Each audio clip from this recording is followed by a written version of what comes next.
Welcome back to the course on Digital Logic and Computer Architecture. Today we are going to start about main memory.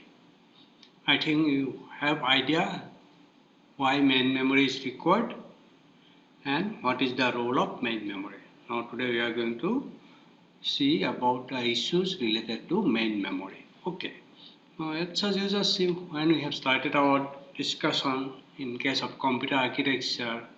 We have visualized it like that this is a computer, and in computer we are going to connect several peripheral devices, and along with that we are having this communication links so that it can be connected to the computer network.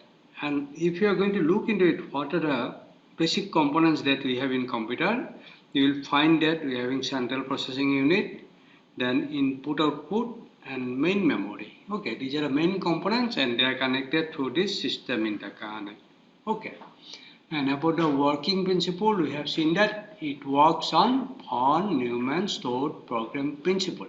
Okay, that means we have to store our information in some place. We call this is the main memory, and processor is going to interact with the main memory and going to bring the information from main memory, and processor does it work accordingly. Okay, so now this is the main memory that we are going to discuss today. Again, here I have seen that when I am going to look into the computer, we are having this I/O, main memory, and CPU. And inside CPU, say what we have arithmetic and logic unit, registers, and this is the control unit. And they are connected to internal CPU interconnected. Till now, we have discussed or we have idea about the registers. These are nothing but storage unit inside the processor, and we have idea about the arithmetic and logic unit where we are going to implement some arithmetic and logic operation. And internal CPU connection, we have to connect these components, and along with that we are having this control unit. Till now we have not discussed anything about control unit, the design issues of control unit. Just we know that control unit is going to synchronize everything. It is going to generate the appropriate control signal at the appropriate time. And this is some sort of internal structure we have seen. You just see this is the ALU. We have the arithmetic and logic unit which is going to perform some arithmetic and logic operation. Along with that we are going to use shifting operation, maybe complement. And we have seen that we are having some status flags, and we know what is the use of this particular status flag by now. And these are the register which are the internal storage inside the processor, and they communicate through this internal CPU bus. Okay, we have this idea till now, and we know how we are going to construct these things. And this is the control unit, and we have not discussed about the design issues of control unit. Already I have mentioned. We'll see in the later part how we are going to design a control unit. And this control unit is going to generate a control signal which will go through this particular control path. Okay. Now, in a nutshell, what will happen? Now, processor will be connected to the external devices or external memory through this system bus. And system bus is having these three components: address bus, data bus, and control bus. And we have idea about these three bus because already we have discussed about it. And now this is the components, and we can see that this is the more top view or generic view of the connection. We have the processor, this is the main memory, and I/O module. All input output devices will be connected through this particular I/O module. Now we know computer works on von Neumann stored program principle. Okay, so that means we are going to store our information in some storage area or in some memory space. We call this is the main memory, and processor mainly interact with the main memory through this particular system bus. And we know system bus having three components: address bus, data bus, and control bus. And I think you might have remembered that when we have discussed about this particular construction, we have talked about MAR and MBR, and these are the two interfacing register which is used to interface the main memory the processor, or maybe I/O devices the processor, or maybe we may have to special register to interact with the I/O devices. Okay, now this is the construction of computers, or maybe we can say that connection of the different components of our processor. Now, today or say next in subsequent 2-3 lectures, we are going to see the issues related to this particular main memory. Okay, so we are coming to this component main memory, and we are going to discuss about the issues related to design of main memory. Okay. Now, when we talk about the main memory, these are basically semiconductor memory. It is constructed with the help of semiconductor materials, and basically these are nothing but made of transistor. And to construct this particular memory, primary memory or semiconductor memory, we may use different techniques or different kind of transistor. So basically that main memory also we say it is RAM, random access memory. So in general, all the semiconductors memories are your random access memory, but still due to historic reason, what will happen in our main memory, always we say that it is RAM. And sometimes you say that you are having a laptop and what is the configuration of this particular laptop. Somebody is to say that I am having around 16 GB of main memory. Or sometimes people is to say that memory capacity of my laptop is your 16 GB, or sometimes get that the RAM of my machine is your 16 GB. Okay, so when we say about RAM, basically we talk about the main memory, though all the semiconductor memories are random access. So why we say random access? Because we can go to any particular memory location randomly through the memory address, already we have talked about it, and we can access this particular memory location. It is not like that if I am having say memory location say 100, 0 to say 100, to go to that 50th location, I need not to go sequentially from 0 to 50 and access this particular memory. It is not so. Semiconductor memory, they are random access memory. So randomly we can go to any particular memory location and we can work with this particular memory location. Okay. So and how we are going, how we will go to a particular memory location? By providing the address of this particular memory location. Already we know the address. So this is the random access memory. Randomly you can access any memory location and made of semiconductor memory. You can perform both read and write. That means if we have already some information in our main memory, we can retrieve it or we can fetch it, and processor is going to fetch it and bring it inside the processor. So this is called read operation. And we can store new information in the memory in case of RAM, random access memory, and in that particular case we said this is the write operation. That means we can both do read and write operation. Similarly, it says that it is volatile in nature. That means it is volatile, that means storage is not permanent. Okay.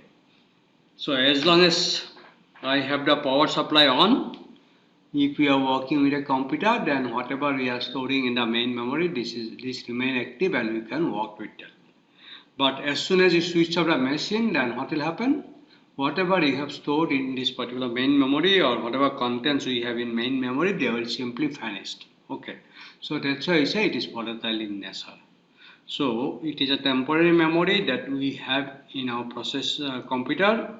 We bring the information from some input devices which may be of permanent storage, like say hard disks.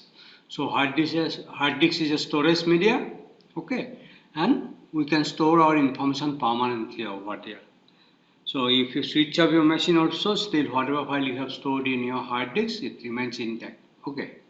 Now to work with a computer, sometimes you have to bring information from that permanent storage media to the main memory. Okay.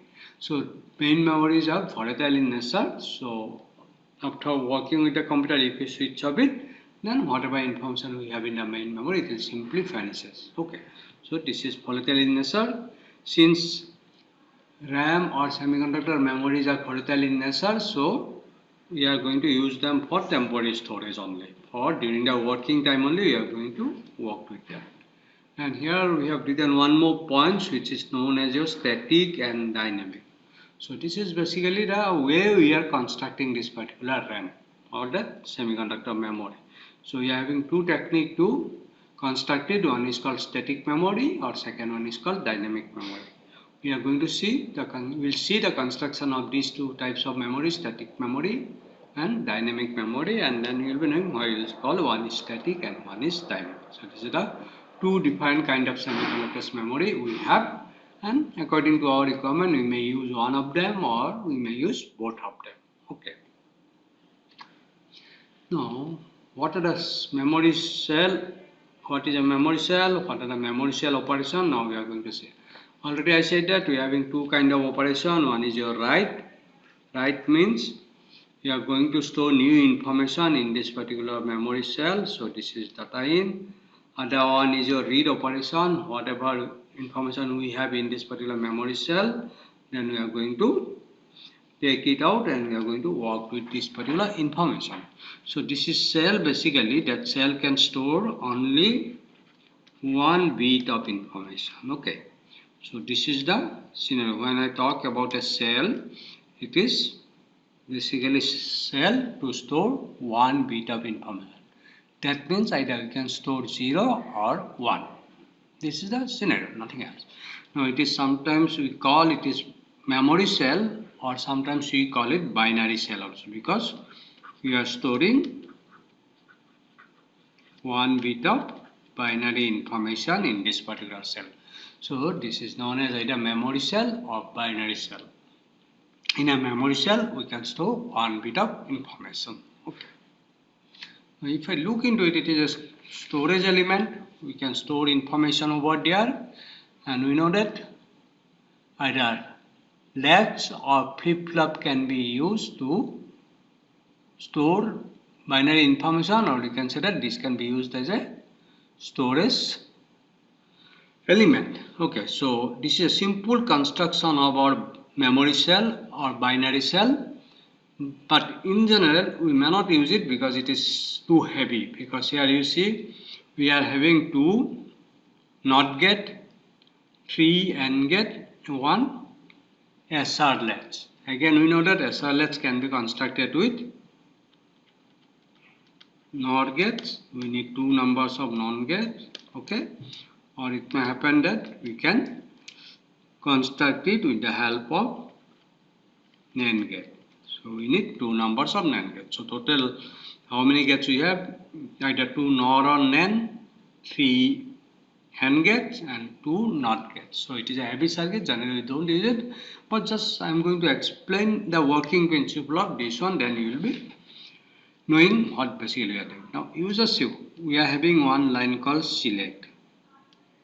I can write over here, then I will get more space. Say we are having input line called select. Okay. Then we are having this read and write. Okay. Then we have this particular input and output. So these are the four different things: select, read, write, input and output. So when select is equal to 0, you just see, and in that particular case whether it is read or write, I don't have any issue. So when select is equal to 0, you just see here I am going to get 0. In both the places I am going to get 0. Okay. Since R and S input is coming as 0 and 0, that means it is going to retain its information, or it is going to retain its information. So Q will remain as Q. Okay. And you just see it is now independent of input, and output will be always 0 in this particular case. That means if select is 0, that says that we are not working with this particular memory binary cell, and whatever information you have stored in this particular RH latch, it remains intact. We are not changing it. Okay. So if select is 0, that means we are not selecting this particular binary cell or memory cell, and it retains its information. Now when select become 1, okay, and you just see that in this particular case, if this is read write signal is 0, then what will happen? If this read write signal is 0, then here I am going to get 0, no doubt about it. So output will be 0. So we may not work it, but when this is your 0, then due to this particular NAND gate, here I am going to get 1. Okay. Now select is 1, these two input line is 1, so here I am going to get 1 and 1 for both this particular AND gates.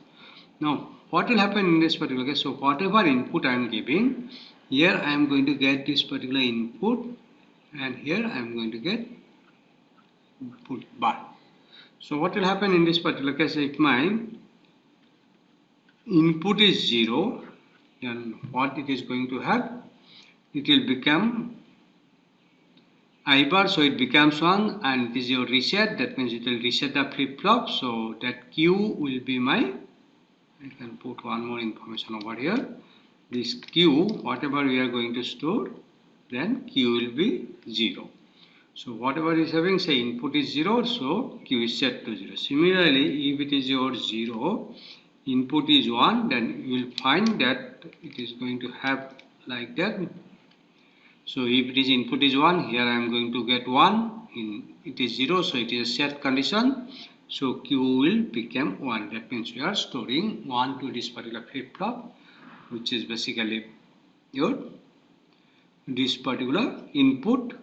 Depending on the input, we are storing either 0 and 1. And in this particular case, when read is equal to 0 read, right, then this information is 0, so output will be always 0. We are not working with that particular output. Now when this particular select is 1 and read write is 1, in that particular case you just see that since read write is 1, so here I am going to get 0. Since one of the input is 0, then what I am going to get? These two input will be 0, and if these two input become 0, then what will happen? It is going to retain its information. Q will remain as Q. So whatever may be the input, Q will remain as Q. And in this particular case, now we are selecting it. So select is my 1, and we are giving read write signal as my 1. Okay. So in this particular case, what will happen? I am going to read this information now. So what will be Q now? Since both the input are 1, so this output will be Q. So we are reading it. So when read write signal is 1, it says that we are going to read the information from this particular flip-flop. When read write signal is 0, it indicates that we are going to write a new information. So this 0 means it is your write. In this particular case, whatever input I have given over here, that will be stored into this particular RS sleds. And when I am going to say it is 1, then what will happen? This input is not having any effect. It is going to retain its information, and that Q will come as an output from this particular binary cell. Okay, so this is the way I can think about the operation of this particular memory cell. But in general, we are not using this particular cell because it is too heavy. It will take a lot of stress to implement it. But for working principle, I am explaining this is the way that we can look into it. We are having this particular storage element, flip-flop or latch. Now this can be configured to perform this read write operation. Okay. Now if we are having a binary cell, then we can combine this binary cell to prepare my memory module. Now you just see what we are doing over here. I am having 3 memory cell in one row, and I said this is my one particular word. That means size of word is your, say, 3 bits. Okay, this is my size.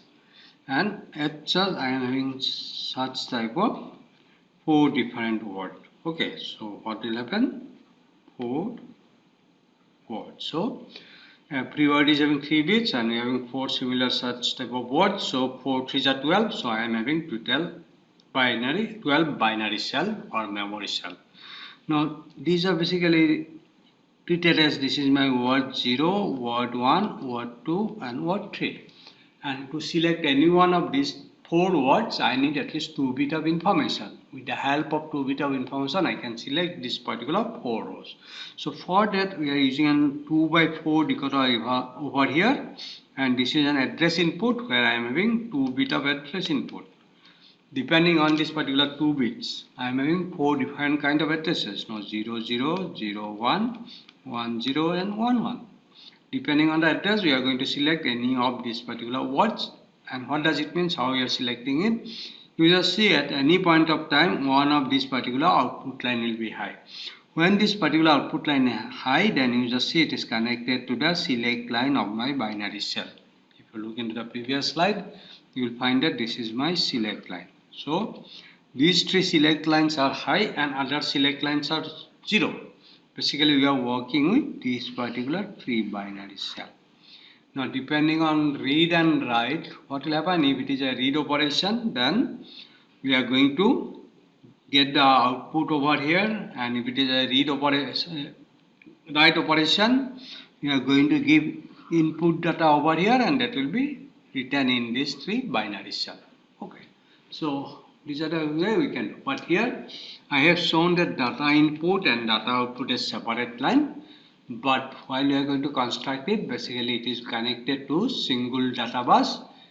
We said this is the data bus, so input will also come through this particular data bus and output will also go through this particular data bus. So appropriately we have to do it, and how we can do it by either by multiplexer and demultiplexer we have to use to connect these two line input lines and output lines to my data bus. So basically what will happen, from outside I can say that I am having this particular data bus. So in this particular case, the size of my data bus will be your 3 bits only. Okay.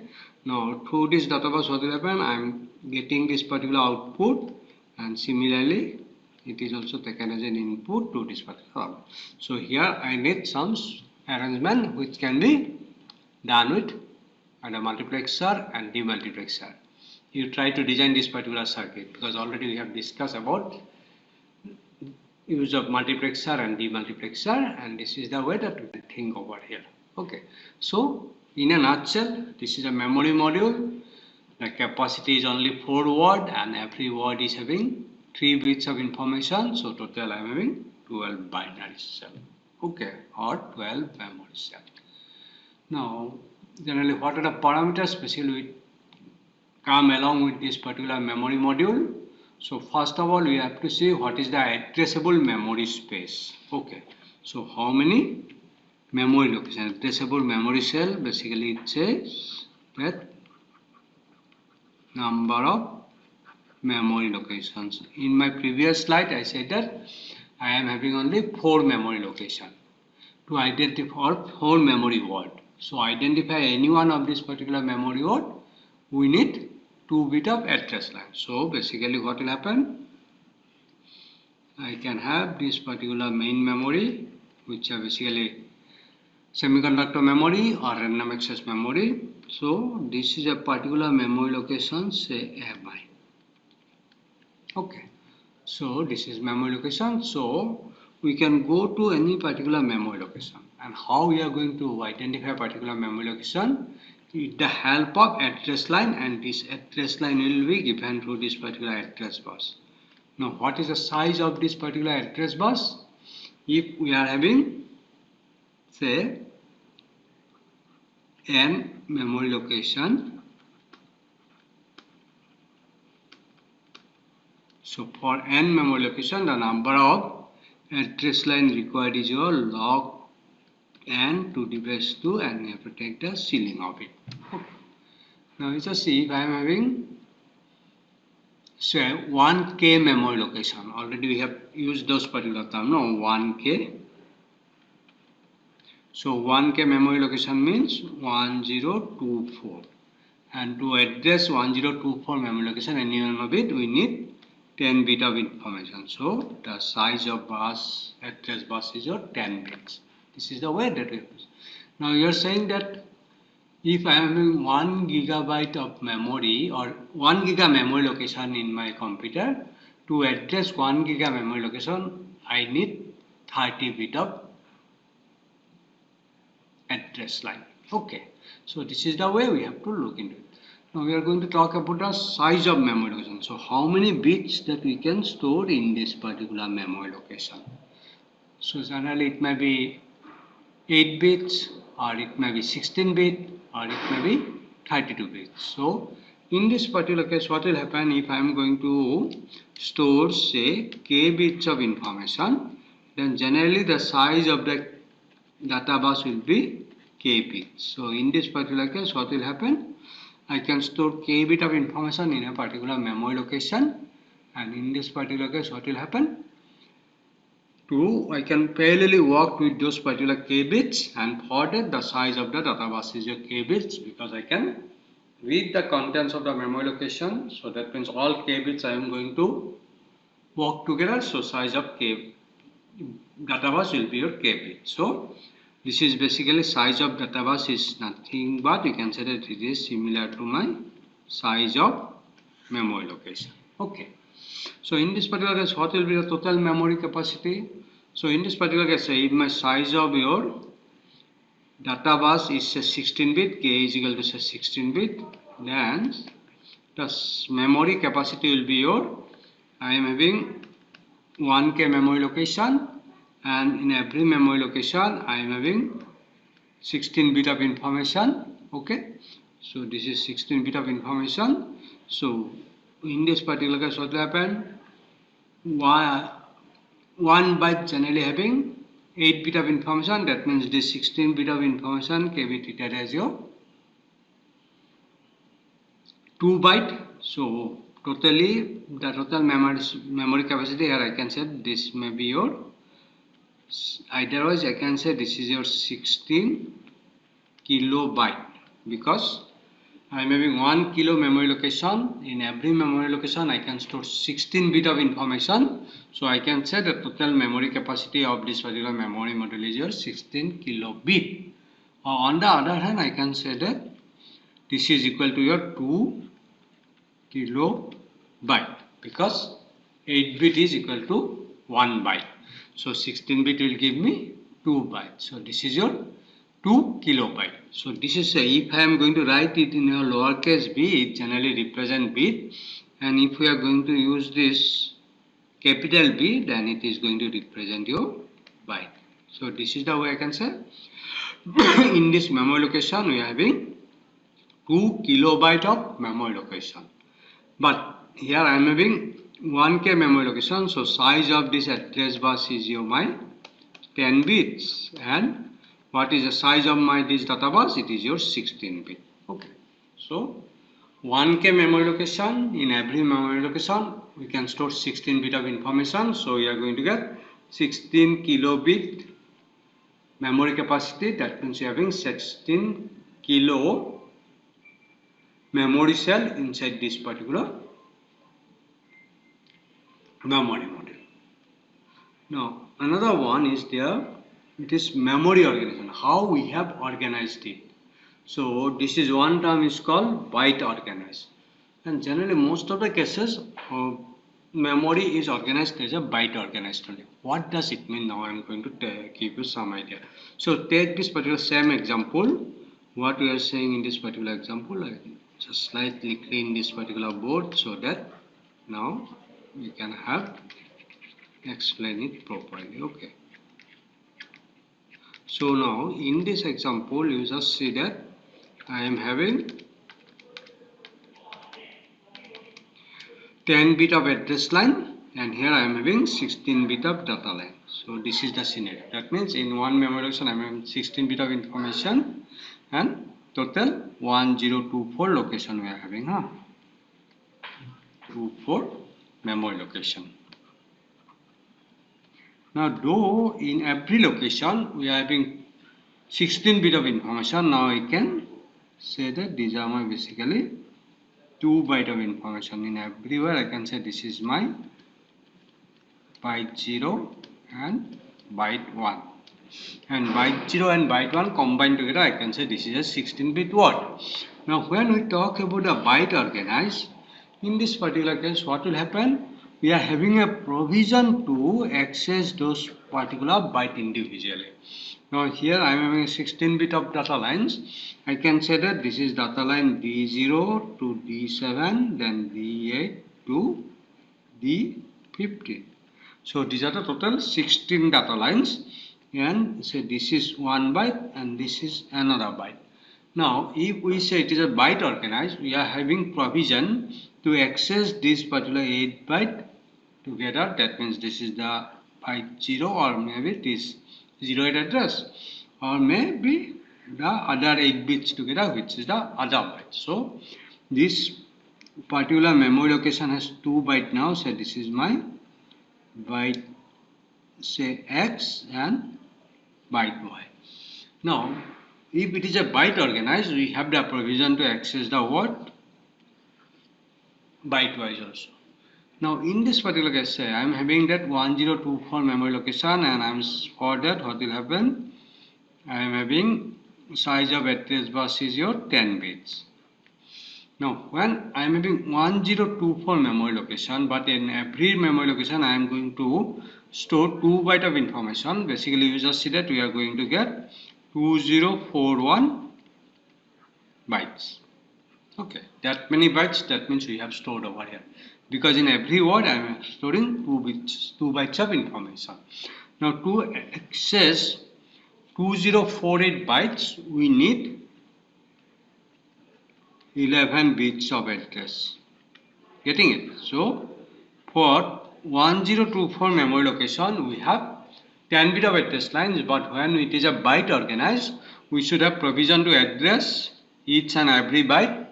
So, since now number of byte is now becoming 2048, doubles of the memory location. So, in that particular case, we need 11 bits of address lines, because now address 2048 lines, we need 11 bits of address line. Okay, so this is the way that we have to look into it. So if it is byte organized, now this is the same memory capacity, same memory we are talking about it, but it is having 16 bit of address data line, but 11 bit of address line, but it is byte organized. So accordingly, you have to calculate what will be the total memory capacity.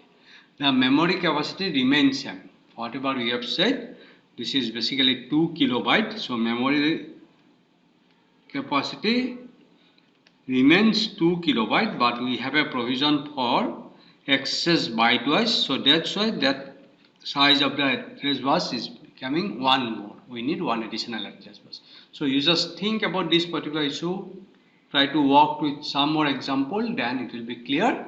And now, what will happen? You have to see the addressable memory location and the data stored in each and every memory location. With the help of these two information, you can find out the total memory capacity. Okay. Again, depending on the organization, say if it is having something like that byte organized, then what will happen? We need extra provision to access those particular byte information. Okay. So this is the way that we have to look into it. Now, already I said that when we talk about the RAM, these are the semiconductor memory, and we have to construct this particular memory with the help of semiconductor devices, maybe transistor and some other component. Depending on the construct of the memory, we say either it is dynamic or static. Now, first we are going to talk about this particular dynamic RAM. So, what is a dynamic RAM? Basically, just see what it says over here. Bit stored as surge in capacitor. So, this is one issue. So, I think all of you know about the capacitors. It is an electrical component. Resistors and capacitors. Whenever you are going to discuss about the electrical engineering or electrical science, these two components will always come into picture, resistors or capacitors, and you know how capacitor works. So, be stored in the capacitor. And what generally we stored in capacitor? Electrical surge. So, depending on the level of surge that we are going to store in a capacitor, accordingly we are going to interpret our information. If the stored that quantity of the stored charge is less, then we can say that we may have stored the information 0, and if we have stored more charges in the capacitor, we can say this is the information 1 we have stored. So, be stored as charge in capacitors. So, in case of dynamic RAM, we are going to use a capacitors, and depending on the quantity of charge that we are going to store in the capacitors, we are going to identify or says that either we are storing 0 or 1. If less number of charges are there in a capacitor, we say we have stored the information 0, and if we store a large number of charges in the capacitor, we say we have stored information 1. And the inherent property of a capacitor is like that, it charge leaks. Okay, if you charge something, if you store some charges in a capacitors, over the time what will happen, that charge leaks out from this particular capacitor and it is slightly going to have a reduced charge at later point of time. Okay, so this is the one difficulties that we have in case of your dynamic RAM. Say you have stored a large quantity of charge in a capacitor and you say that you have stored the information 1, but over the time that charge gets leaks out, and finally what will happen, that the charge leaks out and very less charge are available in the capacitor. Then what will happen, now my computer is going to interpret this information as 0 because level of charges coming below the threshold value. So I have stored 1, but over the time what will happen, now computer is going to interpret as 0, so it will have a problem. So for that we need this refreshing facility. So we have to refresh the capacitor periodically so that when time progresses, that number of charges may get reduced, but we are going to again charge it to the desired level. So we need refreshing even when it is powered. When power is still there, but still we need this particular refreshing circuitry because it is a RAM semiconductor devices. It is volatile in nature. If you switch off, automatically everything will go up, but during working time also it is charge leaks, so we need that refreshing. Okay, so this is basically one of the disadvantages of this particular dynamic RAM, but the several advantages we are going to get in case of dynamic RAM. It is a very simpler construction. Okay, construction is very simple. It is smaller bit size. Okay, very small amount of silicon is required to implement this particular bit because we'll see the construction. But we said that it needs refreshing circuit. We have to refresh it. It is slightly slower, so speed is also slightly less. So in general, in most of the cases, it is used in a main memory. Why it is used in a main memory? Due to less expensive, and it has become less expensive because it is smaller in size. So in a small silicon area, we can put more number of memory cells. So this is the way that we can look into it, and it basically says that more number of memory cell can be implemented in a smaller area. So that's why you are going to use this thing as a main memory, and it is less expensive. And essentially it is analog because why it says that this level of charge basically determines the value. Anyway, this is another issue, but still we can say that we are going to measure our information or store our information according to the level of the charge that we are going to store in a capacitor. Okay. Now this is the construct of my dynamic RAM. This is a 1 bit of memory cell which is having the principle of dynamic memory. Okay. Now what we are having, so we are having one capacitor. This capacitor is used to store our information. Then this is one transistor. Okay, we can have different kind of transistor, and I think you might know about the BJT, bijunction transistor, or UJT, unijunction transistor. I think all of you have gone through the course on your basic electronics, and you must have gone through this particular two type of transistor. In case of UJT, basically we talk about FET, field effect transistor, or you know about the MOSFET, metal oxide semiconductor field effect transistor. So mostly when we talk about this memory and other things, we talk about basically we use this particular MOSFET. Okay. So, but sometimes we use this BJT also. We'll come to that point later on. But in most of the cases, you can think that we are using MOSFET because construction is very simple and it takes less amount of space. So here what will happen in this particular transistor? Basically, all transistor work as a switches only. It can work in either continuous mode or it can be worked in a discrete mode. In discrete mode, basically it is used as a switches, either switch is on or switch is off. So by keeping this particular some signal in the address line, or address lines are nothing but you can say that select line. We are going to select this particular cell. So when we keep some signal in this particular address line and select line, basically what will happen? It will bring this particular transistor to switch on position. So it will work on switch on or switch off. So if I give a signal 0 over here, then what will happen? It is in the switch off mode.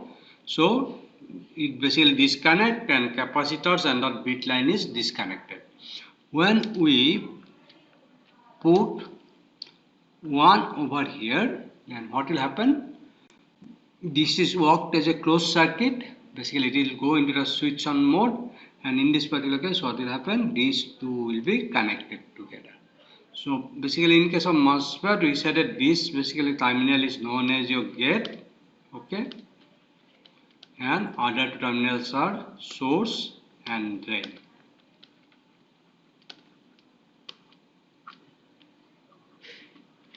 Okay, so by keeping the control signal at gate, we can bring it to switch on position or switch off position.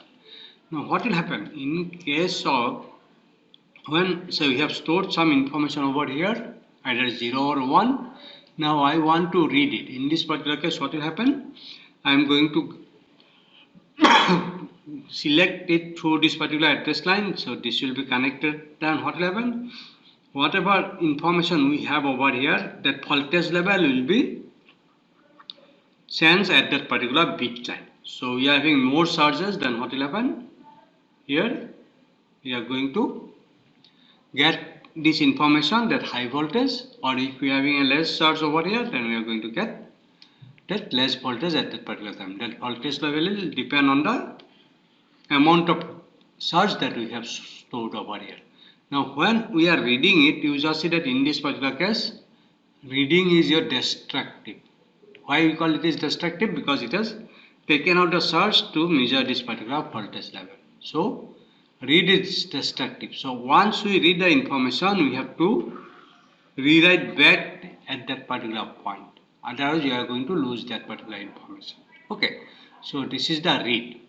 And when we are going to write something new over here, then what will happen?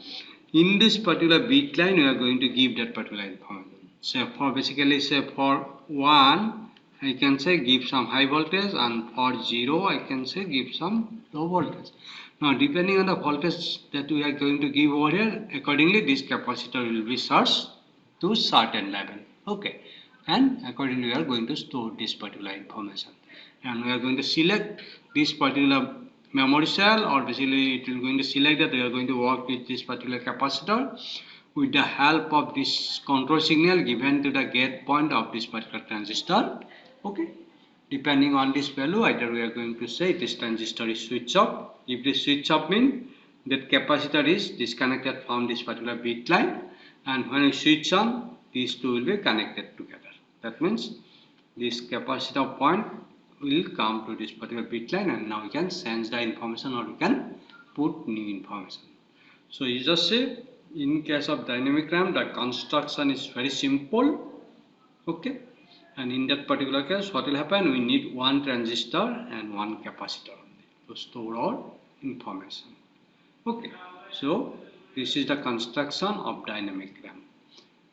So now, what are the operation? You just see that already we have discussed it. Again, we are going to recap it. Address line active when bit read or written. Okay, so we are going to make this address line active when the bit read or written, and basically in that particular case transistor is switched close. Okay, so transistor is going to work in the switch on mode. It becomes the closed circuit and current flows at that particular point. Okay, so this is the way that we can say. Now, what is the write operation? So we are having two operations. One is your read and another one is write. So in case of write operation, what we are going to give? We give a voltage to this particular bit line. So you just see I am having this particular bit line. I am just redrawing it before going, instead of going to the other line. So this is bit line. Okay, this is the transistor. Okay, and here I am having this connecting the address line over here. Okay, so I am connecting the address line over here, and this is the capacitor and it is grounded. Okay, this is capacitor. Now what will happen in case of write? We are going to keep the appropriate voltage in this particular bit line. Maybe high for 1 and low for 0 appropriate. Then we are going to give signals in the select signal over here or the address line. That means it is going to switch on, and according to the voltage level given over here, this capacitor will be charged to that particular level. Either more charge will be accumulated or less charge will be accumulated depending on the voltage that we are giving in this particular line. So this is my write operation. So in case of read operation, what basically we will do? We are going to select this particular memory cell with the help of this particular select line or address line. So it will turn on this particular transistor, and when we turn on this particular transistor, then what will happen? These 2 points will be connected together. Now charge from the capacitor fed via bit line to the seance amplifier. So this is the bit line. Now we are going to read it.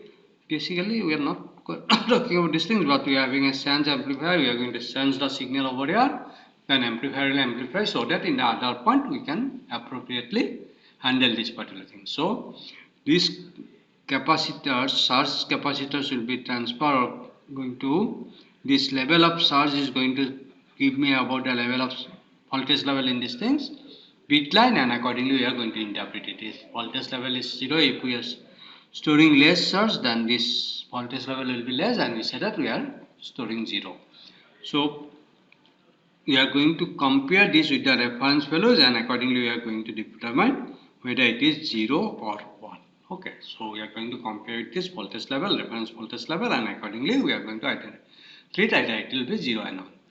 And in case of read, capacitor charge must be restored. Already I said that read operation is your destructive. So in this particular case, what will happen? We read it. That means we use the charge that was there in the capacitor. Now after reading it, again we have to restore it back. Otherwise, my information will get disturbed. So we have to capacitor must be charged again to restore this particular level of charges in this particular capacitor. So this is the way that we can have the operation of this particular DRAM. Now we just see what will happen in case of DRAM. The construction is very simple, and since construction is very simple, it takes less amount of time because you have to implement only one transistor and one capacitor. So that's why it says that in case of your dynamic RAM, packing density is very high. We use the term packing density. That means if we want to take a particular silicon area, then in this particular silicon area, we can put more number of memory cell, dynamic memory cell. So packing density is very high. Since packing density is very high, so cost will automatically come down, because in this particular silicon area now I can implement more number of memory cells, so cost per bit will come down drastically. So packing density is very high, but it is less expensive. Due to that reason, we use extensively the dynamic RAM to construct our main memory. Okay, to construct our main memory in most of the computers, we are going to use dynamic memory. But only disadvantage that here we have is we need to refresh it periodically, otherwise charge will leak out, which is the inherent property of our capacitor. So due to the charge leakage, we have to refresh this particular capacitor periodically. This is one disadvantage. And second disadvantage is read is your destructive, already we have mentioned. So after reading operation, we have to rewrite that information. Okay. So this is another disadvantage. But still we are getting advantage that cost is very low. Okay. Since cost is low, somewhere we are going to compromise. Where we are compromising? On speed. Basically, the performance will now slightly go down because it will be slower. Okay. So already I think I mentioned it that these are the two parameters that we have. One is speed, second one is your cost, or say speed or say performance or the cost. If we want to increase the speed, we have to incur more cost. If we can compromise with speed, then what will happen? We can have a low cost solution. So cost is related to your directly performance. So if you need a better performing machine, then you should incur cost over there. Now according to our requirement, now we have to see what kind of memory you are using. But in general, I am telling you, when you are going to talk about 16 GB of memory space, and if you are going to construct with your some faster memory, then cost will be basically I can say cost will go very high, and which will go beyond our effort limit actually. Now currently everybody is using laptop, but in that particular case, everybody cannot afford a laptop. This is the issues. So this is the dynamic RAM. Now other one is your static RAM. Okay. Now what is that static RAM? Now you just see if you compare it. So here bit stored as on-off switches. Okay, so this is basically we are having that switching operation. So in this particular line, say I want to store some information. Okay, whether this I am going to have a high value or low value, or 0 or 1. Now what it does, say I am having a high voltage line, say around 5 volt, and another line I am having say 0 volt. Now it's basically bit is stored here with an switch, it is on off switch. Okay, or maybe you can say this is a bidirectional switch. So if we connect it to this particular point, I can say that this line is connected to 5 volts, and we can say it is a high volt. Or maybe we can switch it off. Okay, now this is not connected. Basically, we can say that it is now switch off mode, so it is connected to this particular 0 volt line. So in that particular case, for example, the information stored here is your 0 volt, which will be interpreted as 0. So here in static RAM, we store the information as a on-off switches. So due to that, we don't have any surge leakage. Since we don't have any surge leakage, so we don't require any refreshing circuitry when it is powered. So when power on, if we connect that to the high voltage, always we are going to interpret as 1. When we are going to connect to the low voltage, we are going to interpret as 0. Or we can say that when it is switched on, it is 1. When it is switched off, it is 0. So there is no leakage of surge because we are not using capacitor, so refreshing is not required when it is powered. But already I have said that again it is a volatile RAM. Once you switch off, then whatever information you have stored, it will go. But the construction is more complex over here.